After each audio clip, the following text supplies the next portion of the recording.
72 घंटे से पहले वो भारत मां का लाल, वो हिंदुस्तान का बेटा हिंदुस्तान की सरजमी पर होता है। बंधुओं, एक वो सरकारें थी जो ये केवल इतना कहकर के अपनी बात को खत्म कर लेती थी कि सैनिक का बलिदान देश के लिए क्या मायने रखता है, एक मां का बेटा क्या मायने रखता है, एक पिता का बुढ़ापे का सहारा क्या मायने रखता है।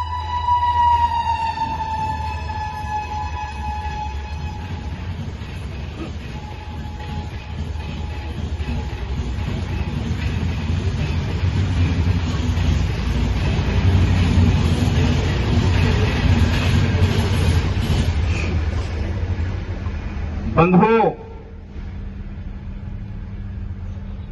आज सेना पूरे गर्व और गौरव के साथ 140 करोड़ भारतीयों की बॉर्डर पर बड़ी मुस्तैदी के साथ रक्षा करती है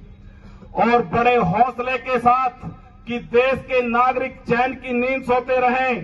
देश के नागरिकों ने हमें बॉर्डर पर अपनी सुरक्षा के लिए, इस भारत मां की सुरक्षा के लिए भेजा है और देश के अंदर जो सरकार है वो सरकार सैनिकों की सुरक्षा की गारंटी देती है। इसलिए आज भारतीय सेना का जो उत्साह है वो आसमान पर है।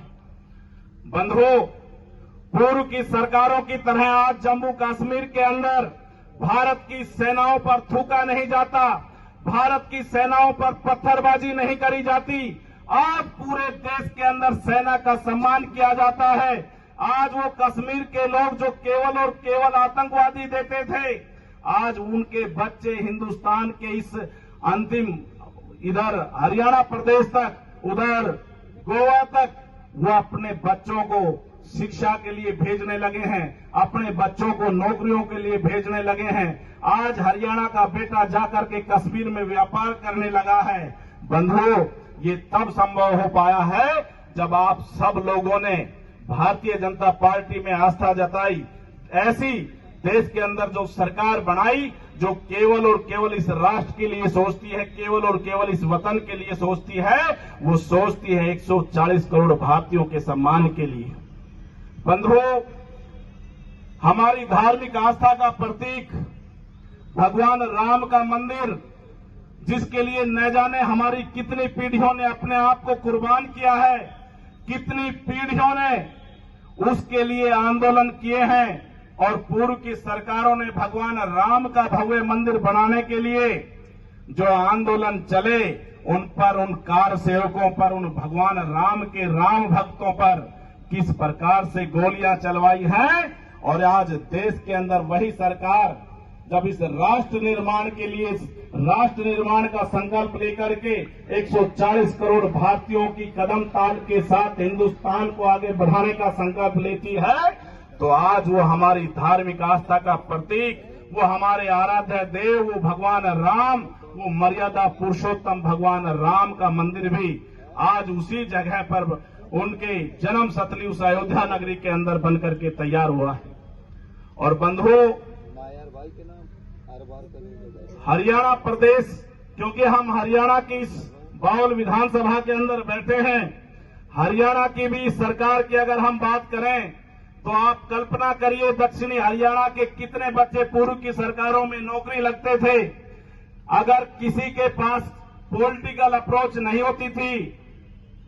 किसी के पास पर्ची नहीं होती थी, किसी के पास उनको देने के लिए, उन दलालों को देने के लिए खर्चा नहीं होता था, किस प्रकार से वो बूढ़े माँ बाप अपने बच्चे में अपना भविष्य देखते थे, अपने घर का भविष्य देखते थे और अपना घर गिरवी रख के, अपनी जमीन बेच करके उसको नौकरी लगाने के लिए उनके पीछे पीछे दौड़ते थे।